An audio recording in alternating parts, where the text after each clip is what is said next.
मेरी सबसे बड़ी ताकत जो है ना, वो टीम फॉर्मेशन में है। और मैं फेडरल स्ट्रक्चर को letter and spirit and with lubricating attitude, मैं chief minister and prime minister की एक टीम की कल्पना करता हूँ। चीफ मिनिस्टर, प्राइम मिनिस्टर एक टीम होकर के काम करें। स्टेट एंड सेंटर ये कलीग हैं, कॉम्पिटिटर नहीं है। कोऑपरेटिव पॉलिटिक्स होना चाहिए, कोऑपरेटिव एजेंडा होना चाहिए। ये रुख बदलने की जरूरत है।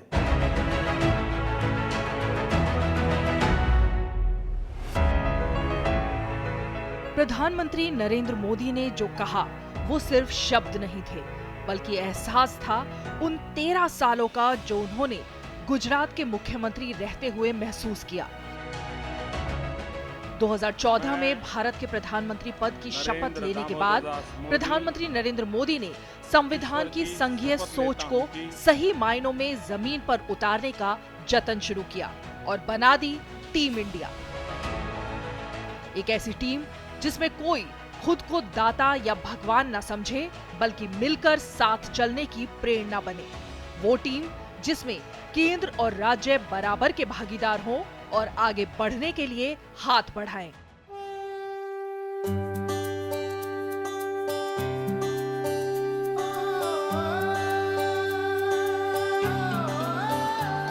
देखो आसमान में खिलकर सूरज निकल रहा है, देश का परचम अब ऊंचा उड़ रहा है, बरसों का अंधेरा रोशन हो रहा है, गरीब की रसोई से धुआं हट रहा है।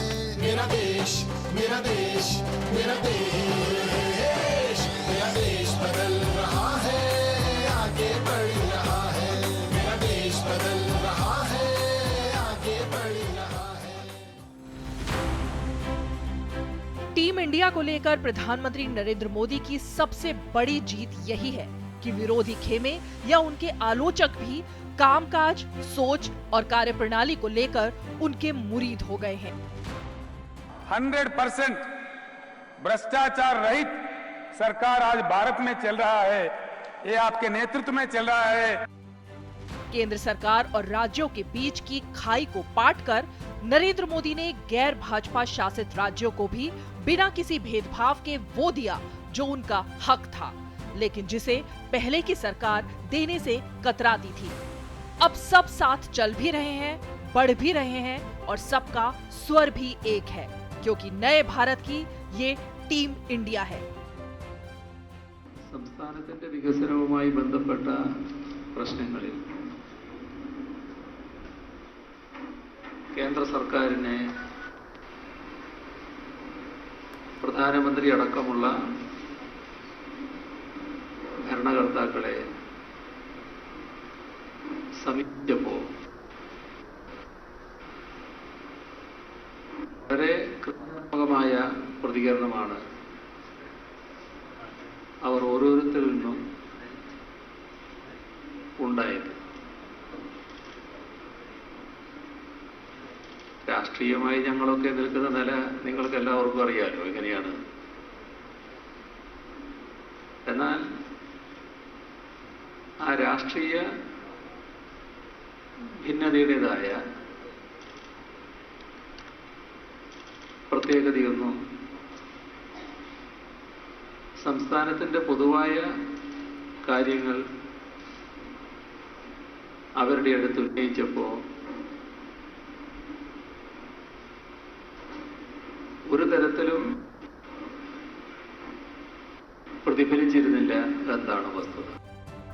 प्रधानमंत्री बनते ही नरेंद्र मोदी ने सबसे पहले योजना आयोग जैसी संस्था को लेकर बड़ा फैसला किया। यूं तो योजना आयोग की स्थापना केंद्र और राज्य के संबंधों को मजबूत करने के लिए, राज्यों के सहयोग के लिए हुई थी, लेकिन शायद राजनीतिक द्वंद्व और संकीर्ण सोच के चलते ये अपने मूल उद्देश्य से भटक गई थी।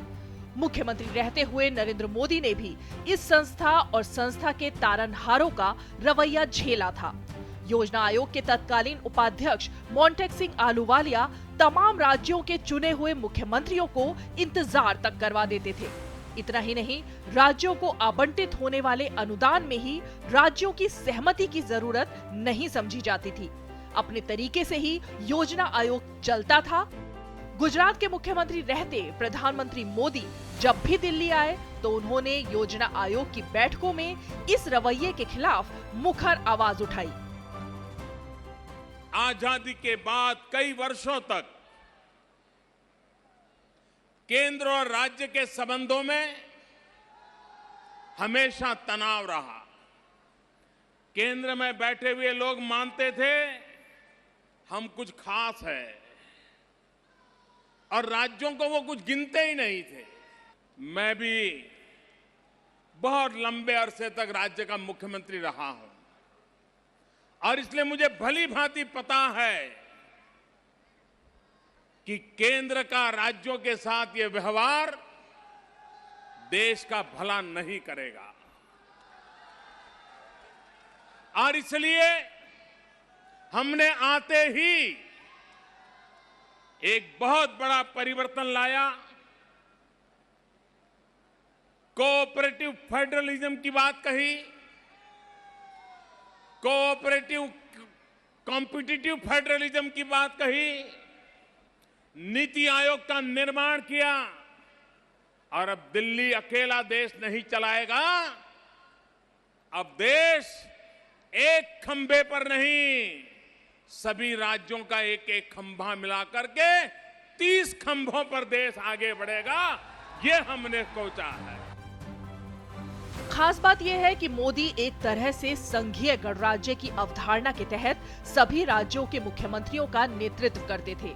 लोकतंत्र में राज्यों के मुख्यमंत्री की जिम्मेदारी और उसकी जरूरतों के लिहाज से आयोग फैसले ले, इसके लिए मोदी तथ्यों और सटीक तर्कों के साथ यहाँ पर बात रखते थे। यहाँ तक कि केंद्र में कांग्रेस की सरकार थी, लेकिन अन्य राज्यों वाली कांग्रेस सरकारें भी नरेंद्र मोदी से ही उनकी बात रखने की अपेक्षा रखती थी। प्रधानमंत्री बनते ही नरेंद्र मोदी ने योजना आयोग को भंग कर उसकी जगह नीति आयोग का गठन कर दिया। नीति आयोग के थिंक टैंक को जिम्मेदारी दी गई कि केंद्रीय योजनाओं को लागू करने के लिए तालमेल राज्यों से बढ़ाया जाए और प्रक्रिया को संघीय व्यवस्था के अनुरूप संचालित किया जाए। नाम और काम दोनों ही बदले। प्रधानमंत्री मोदी जानते हैं कि किसी संस्था में थोड़े बहुत परिवर्तन से उसका रवैया नहीं बदला जा सकता, जो कि लंबे समय से चलता आ रहा हो। इसलिए उन्होंने नाम और कार्यप्रणाली बदलकर राज्यों को सम्मान और योजनाओं के लिए मिलने वाले धन के आवंटन में प्रदेशों की भागीदारी भी सुनिश्चित की।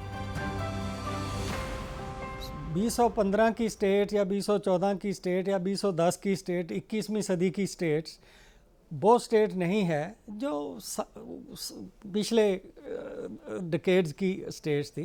उनकी अपनी कैपेसिटी डेवलप हो गई है, उनकी ज़रूरतें बदल गई हैं और उनको ट्रांसफॉर्मेशन के लिए संसाधन से ज़्यादा आइडियाज़ की ज़रूरत है कि कैसे वो नीतियाँ बनाएं, कैसे विकास के प्रोग्राम बनाएं, ताकि जो परिवर्तन है जिसको पहले हम कहते थे कि इंक्रीमेंटल परिवर्तन की ओर जोर दिया गया था, लेकिन अब जो है ट्रांसफॉर्मेटिव परिवर्तन जिससे पूरा उसको किया जाए, उस पर एक जोर दिया गया है। तालमेल बढ़ाने के साथ ही साथ सहकारी संघवाद को आगे बढ़ाने के लिए पीएम मोदी ने 14वें वित्त आयोग की सिफारिशों को मंजूर किया और केंद्र की तरफ से राज्यों को दिए जाने वाले फंड में बढ़ोतरी कर दी गई। टीम इंडिया की सोच को आगे बढ़ाते हुए 2016 में एक और बड़ा फैसला लिया गया, जीएसटी कानून को पास करने का, जिससे राज्यों की आय में बढ़ोतरी होने लगी। एक देश और एक कर की अवधारणा दशकों से चली आ रही थी। प्रयास भी पूर्ववर्ती सरकारों ने किए, मगर संघीय ढांचे के प्रति प्रधानमंत्री की निष्ठा और कर्मठता का नमूना था कि असंभव सा दिखने वाला काम भी हुआ। जो राज्यों का शेयर था वो 32% से बढ़ाकर 42% किया गया। ये जो इतना बड़ा बदलाव आया, उसके पीछे एक मुख्य कारण था कि अभी तक मतलब उस वित्त आयोग की सिफारिशें लागू होने से पहले तक बहुत बड़ी संख्या में केंद्रीय योजनाएं हुआ करती थी और उसमें राज्य सरकारें अपना हिस्सा डालती थी और इस प्रकार से कहा तो यही जाता था, सब उसका भाव भी यही था कि लोगों को लाभ हो, जन कल्याणकारी योजनाएं बने। लेकिन हुआ ये कि आपने केंद्र में सब राज्यों के लिए योजनाएं बना दी, वन साइज फिट्स ऑल। कोई पहाड़ी इलाका है, कोई समतल इलाका है, कहीं गरीबी ज़्यादा है, कहीं गरीबी कम है, कहीं मौसम अलग प्रकार का है, दूसरे अलग, तो उनकी आवश्यकताएं भी अलग अलग हैं। टीम इंडिया की तरह मिलकर चलने और लक्ष्य हासिल करने के मंत्र पर बढ़ने के सकारात्मक नतीजे भी देश देख रहा है। राज्यों के बीच ज्यादा से ज्यादा सहयोग बढ़ाने के लिए ईज ऑफ डूइंग बिजनेस यानी व्यापार करने के लिए बेहतर सहूलियत की दिशा में बड़े कदम उठाए गए। इस कड़ी में महत्वपूर्ण कदम विश्व बैंक और औद्योगिक नीति विभाग द्वारा संयुक्त रूप से प्रकाशित ease of doing business ranking है। वाणिज्य मंत्रालय का एक हिस्सा पदोन्नति विभाग है। उसने राज्य सरकारों के बीच प्रतिस्पर्धा की भावना को बढ़ाने में भी मदद की है। प्रधानमंत्री के कॉम्पिटिटिव फेडरलिज्म की भावना का जीता जागता उदाहरण है गुजरात के राजकोट का ये बस अड्डा, जिसे बस पोर्ट का नाम दिया गया है। ये अकेला नहीं बल्कि राज्य के तमाम बस अड्डों का आधुनिक तरीके से कायाकल्प कर बस स्टैंड को एयरपोर्ट जैसी सुविधा के साथ सार्वजनिक निजी भागीदारी यानी पीपीपी मॉडल के आधार पर विकसित करने की पहल नरेंद्र मोदी ने की। इन बस पोर्ट में शॉपिंग मॉल, विशाल वेटिंग हॉल, पैसेंजरों के लिए लगेज ट्रॉली, बस की समय सारणी के लिए एलईडी और आरामदायक बैठक व्यवस्था जैसी तमाम यात्री सहूलियतें उपलब्ध हैं, जो मुसाफिरों के लिए वरदान से कम नहीं। अब ऐसे ही बस पोर्ट गुजरात की तर्ज पर पूरे देश भर में बनने की तैयारी भी है और शुरुआत भी हो चुकी है। राजकोट का बस स्टैंड बहुत ही ज़्यादा अच्छा है। एयरपोर्ट जैसी यहाँ की फैसिलिटीज़ हैं और यहाँ पे सिर्फ खाने पीने का ही नहीं, साफ सफाई, बैठने उठने का सब परफेक्ट है। तो यहाँ की बसेस बहुत अच्छी होती है और टाइम टू टाइम सर्विस देती है। यहाँ मैं जो खड़ी हूँ वह जगह राजकोट का एसटी बस स्टॉप है और ये एसटी बस स्टैंड किसी एयरपोर्ट से कम नहीं है। इसे आप यहाँ इतनी सुविधा मिलती है कि जैसे कि एयरपोर्ट में जो कोई सुविधा है उतनी ही सुविधा हमें यहाँ मिलती है। प्राइवेट बस की जगह और मैं तो सबको यही कहूँगी कि एसटी की मुसाफरी करो, यहाँ एक बार आकर देखो कि यहाँ का इतनी सुविधा यहाँ आपको मिलती है। अब आप समझिए कि राज्यों को ये रैंकिंग कैसे दी जाती है। इसकी प्रमुख कसौटी है 340 सूत्रीय व्यापार सुधार कार्य योजना और राज्यों द्वारा इसके कार्यान्वयन की डिग्री। 2016 की रैंकिंग दर्शाती है कि कम आय वाले कई राज्यों ने सूचकांक में अपनी स्थिति में सुधार किया है। देश के प्रतिष्ठित और जाने माने व्यक्तित्व और उद्योगपति नारायण मूर्ति ने भी प्रधानमंत्री मोदी के विजन और मिशन कॉम्पिटिटिव फेडरलिज्म की तारीफ की। Mister Modi has been acknowledged as one of the finest administrators in the country. There is no doubt about it. When I go to Ahmedabad and I come here, when I look at the power situation here, when I look at the quality of roads, when I look at the other infrastructure, it is very, very clear, just from the data on the ground, that this state has performed extremely well. Corona महामारी से लड़ाई के दौर में देश की team India का वो सकारात्मक पहलू सामने आया जिसने देश को एक साथ बांधा। केंद्र से टकराव के मूड में रहने वाले अरविंद केजरीवाल ने महामारी से निपटने के मामले में मिले सहयोग के लिए केंद्र का धन्यवाद दिया और प्रधानमंत्री की भी तारीफ की। दूसरी तरफ हमने देखा कि उड़ीसा के मुख्यमंत्री नवीन पटनायक ने भी केंद्र से मिले तमाम सहयोग के लिए नरेंद्र मोदी का बार-बार धन्यवाद किया।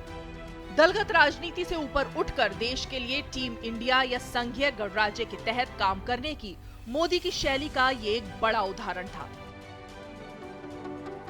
केवल संवाद ही नहीं बल्कि पूरे देश को खाद्यान्न वितरण के मामले में एक बड़ा मील का पत्थर स्थापित किया गया। एक टीम इंडिया की अवधारणा के साथ स्कीम केंद्र सरकार लाई और राज्यों के सहयोग से खाद्यान्न को घर घर तक सुलभ बना दिया गया। खाने पीने के साथ साथ पूरे देश में मुफ्त वैक्सीन मुहैया कराना और उसको अमली जामा पहनाने में भी केंद्र और राज्यों के बीच दलगत भेदभाव कहीं नहीं आ रहे। ये परिपक्व होते लोकतंत्र और मजबूत होते संघीय ढांचे की सबसे बड़ी मिसाल है। गुजरात में तो गुजरात के स्थापना काल से ही शराबबंदी लागू है और हमारे आदरणीय प्रधानमंत्री जी प्रधानमंत्री पद के पदभार ग्रहण करने के पहले गुजरात के मुख्यमंत्री थे। अनेकों वर्षों तक 12 वर्षों तक वहां के मुख्यमंत्री रहे और उन्होंने भी मजबूती से शराबबंदी को लागू किए रखा। मैं समझता हूं कि आज के इस अवसर पर हम अपने आप को समर्पित करें। जब हमारा समाज शराब मुक्त होगा, नशा मुक्त होगा, तो बिहार और देश नई ऊंचाइयों की ओर जाएगा और आगे तरक्की करेगा। इन कदमों के साथ ही साथ देश में चल रहा स्वच्छ भारत अभियान टीम इंडिया के कॉम्पिटिटिव फेडरलिज्म का सबसे बड़ा प्रतीक बना है। स्वच्छ शहरों की प्रतिस्पर्धा से संघवाद की सोच और मजबूत हो रही है। प्रधानमंत्री मोदी का स्पष्ट मानना है कि जब तक कोई भी मुद्दा जन से ना जुड़े, मतलब कोई भी मिशन बिना जन आंदोलन बने सफल नहीं हो सकता। स्वच्छ भारत अभियान इसकी एक मिसाल है कि कैसे स्कूलों में बच्चे तक सड़क पर कूड़ा फैलाने वालों पर बड़ों को टोक देते हैं। जाहिर है कि इस तरह के संघीय संस्कारों से ही देश न सिर्फ साफ दिखता है, बल्कि स्वच्छ वातावरण भी बनना असंभव नहीं। रेलवे में ब्रिज बन गया है, लेकिन दोनों तरफ कनेक्टिविटी नहीं। 2-2 साल ऐसे लटकता पड़ा है ब्रिज। कभी दोनों और कनेक्टिविटी बनी है, ब्रिज नहीं बन रहा है। क्यों? तो या तो वो सरकार हमें पसंद नहीं है, या डिपार्टमेंट दूसरे डिपार्टमेंट की सुनता नहीं है। साइलों में काम चलता है, सैकड़ों प्रोजेक्ट। इतना ही नहीं, एक गांव में रेल जाती है, अब गांव में धीरे धीरे रेल की उस तरफ बस्ती बनने लग गई। अब पीने का पानी ले जाने की पाइप डालनी है, रेल वाले अड़ जाते हैं। 2-2 साल तक पाइप ले जाने की परमिशन नहीं देते थे।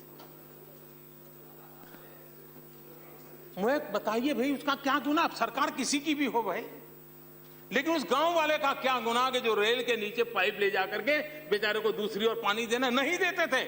हमने सरकार में आकर के पहला हुक्म मैंने किया कि ये जो इतनी चीजें उसको क्लियर करो, और मैं आज गर्व से कहता हूं हमने सबको क्लियर कर दिया। वास्तव में प्रधानमंत्री मोदी जब कहते हैं कि सभी राज्य जब मिलकर विकास करेंगे तो ही भारत विकास करेगा, वोकल फॉर लोकल यानी स्थानीयता पर मुखरता का मोदी का सूत्र वाक्य वास्तव में देश के हर शहर, कस्बे और गांव की बात कर रहा है। जाहिर है कि ये सब राज्यों के अंतर्गत है, इसलिए केंद्र से राज्यों को हर तरीके की मदद और उनकी अपेक्षाओं के मुताबिक नीतियां बनाकर देश के आखिरी आदमी को स्वावलंबी बनाने की दिशा में सरकारें आगे बढ़ रही हैं, जो एक विकसित और सभ्य समाज की पहचान है। मतलब ये हुआ कि देश उस दिशा में प्रधानमंत्री नरेंद्र मोदी के नेतृत्व में आगे बढ़ रहा है जिस राह पर इसे बढ़ना चाहिए। हालांकि ये केवल सफर की शुरुआत है और कारवां अभी और बड़ा करना है। इसी कारवां को आगे बढ़ाते हुए प्रधानमंत्री मोदी ने देश में सहकारिता मंत्रालय की स्थापना की है। खास बात है कि सहकारी बैंकों से लेकर सहकारी क्षेत्र से जितने लोग रोजगार से लेकर जीवन यापन से जुड़े हैं, किसी और क्षेत्र में नहीं है। इसके बावजूद इस पर कभी ध्यान नहीं गया। अब नरेंद्र मोदी ने सहकारिता मंत्रालय बनाकर एक और बड़ा मील का पत्थर रख दिया है। सहकारिता आंदोलन से महिला सशक्तिकरण और स्वावलंबन भी जुड़ा हुआ है। सरकारी आंकड़ों के मुताबिक सहकारिता से परोक्ष या प्रत्यक्ष तौर पर देश के 40 करोड़ लोग जुड़े हैं। जाहिर है कि इससे राज्य और उनके बाशिंदे मजबूत होंगे।